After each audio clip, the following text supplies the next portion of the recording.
Lanjut. Benar.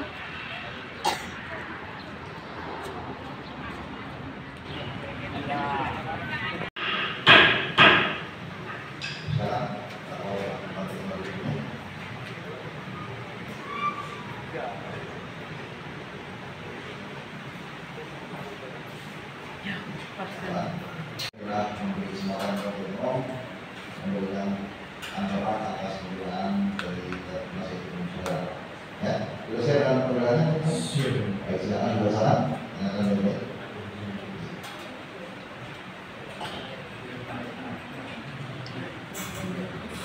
Kejaksaan Negeri Malaysia yang mulia, sebelumnya mungkin ada beberapa poin nanti yang kami tidak bacakan karena mungkin sudah tertuang dalam tuntutan atau dalam kriteria dari penasihat hukum. Mungkin kami membacakan beberapa intinya dan kami tak perlu yang dulu. Ya, yang mana juga dari penasihat hukum disampaikan, dan yang mana yang tidak dibaca disampaikan. Yang ini tidak dibaca, ini dibaca. Silakan. Kejaksaan Negeri Kota Waringin Barat demi keadilan dan kebenaran berdasarkan ketuhanan Yang Maha Esa. Jawaban jaksa penuntut umum terhadap pembelaan penasihat hukum terdakwa replik dalam perkara atas nama terdakwa Syahrini alias Sugi bin Harmain, nomor register perkara PDM 241-O214-PKU 2 dan 12-2005. Majelis hakim yang kami muliakan, tim penasihat hukum dan terdakwa yang kami hormati, sidang pengadilan yang kami muliakan. Perkenalkanlah kami terlebih dahulu untuk menyampaikan rasa syukur terhadap kehadiran Tuhan Yang Maha Kuasa karena atas karunia dan perlindungannya maka sampailah kita dalam keadaan sehat walafiat dan dapat melanjutkan persidangan yang kita laksanakan selama ini berjalan lancar, tertib dan aman. Tidak lupa kami mengucapkan terima kasih kepada seluruh pihak yang telah bekerja sama sejauh ini mengungkapkan fakta-fakta persidangan. Terkhusus ucapan terima kasih kepada majelis hakim yang terhormat yang telah memberi kesempatan kepada kami penuntut umum dalam persidangan untuk menyampaikan replik atau jawaban atas pembelaan yang telah disampaikan oleh terdakwa melalui penasihat hukumnya. Sebelum menyampaikan jawaban terhadap pledoi yang disampaikan, kami mendengarkan terlebih dahulu kepada penasihat hukum terdakwa dan terdakwa mengenai tujuan dari persidangan, yaitu guna memperoleh kebenaran material dari suatu perkara yang disidangkan. Namun pada suatu persidangan sudah lazim terdapat perbedaan pendapat terhadap suatu pembuktian. Perbedaan pendapat itu kami maklumi karena kami memahami posisi penasihat hukum terdakwa, posisi terdakwa yang berbeda dengan posisi kami selaku penuntut umum. Tetapi pelaksanaan tugas penuntutan karena landasan yuridis yang mengatur hal tersebut sudah ada, yakni Kitab Undang-Undang Hukum Acara Pidana. Hal ini perlu kami kemukakan guna menghindari kesan dari penasihat hukum terdakwa dan dari terdakwa bahwa kami selaku penuntut umum hanya mencari-cari kesalahan terdakwa semata.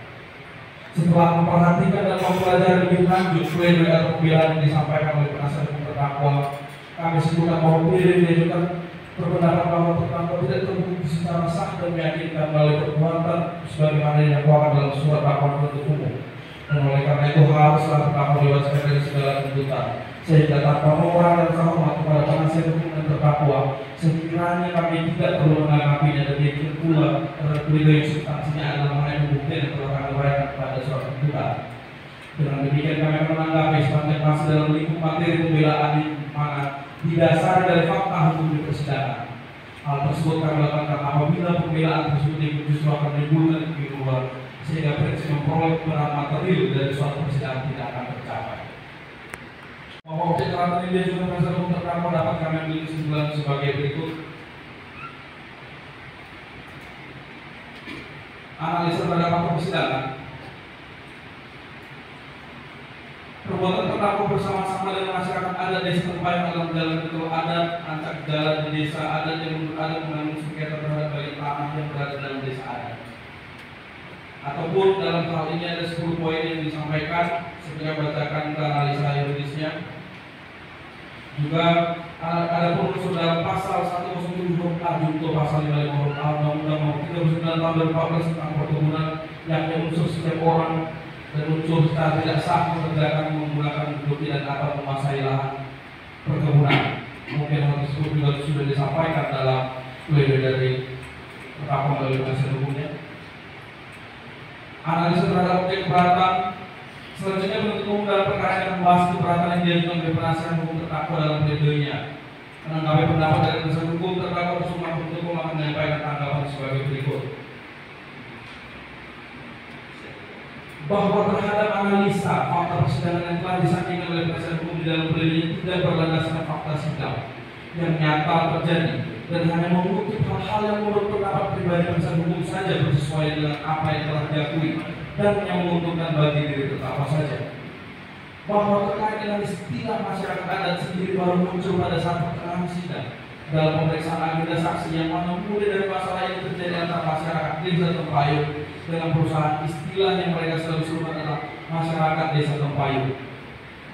Hal tersebut terbukti dengan kalimat yang telah terpasang pada banner yang telah dijadikan barang bukti oleh jaksa penuntut umum dan diakui kebenaran warga. Diakui kebenaran barang bukti tersebut oleh para saksi dan terdakwa di muka persidangan yang berbunyi, kami warga Tempayung bersatu menuntut pembagian lahan plasma.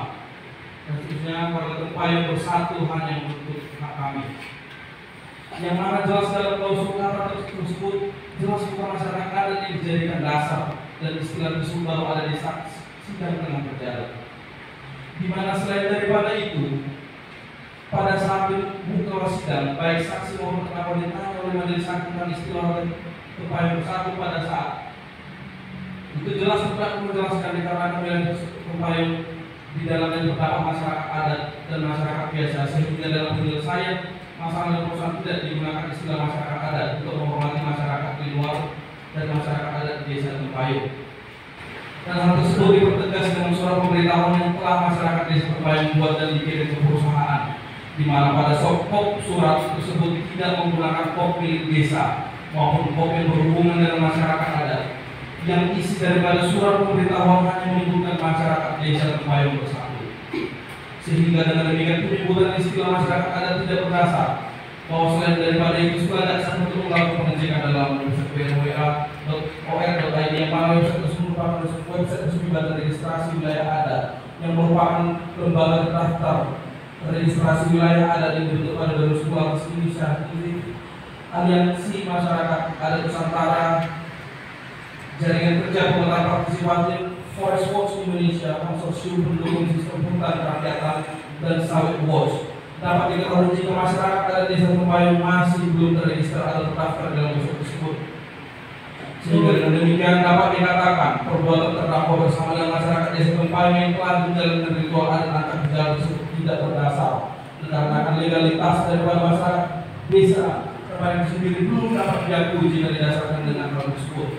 Bahwa selain daripada itu berdasarkan keterangan ahli Dr. Ahmad Sofyan SHMA telah menjelaskan di dalam sidang jika memang dibenarkan jika legalitas sebagai masyarakat hukum adat harus dapat dibuktikan, sehingga baik terdakwa maupun penasihat hukum tidak pernah menunjukkan berkaitan dengan legalitas atau bukti lain yang menunjukkan jika masyarakat adat desa Tempayung telah diakui dan dihormati eksistensinya sebagai masyarakat adat.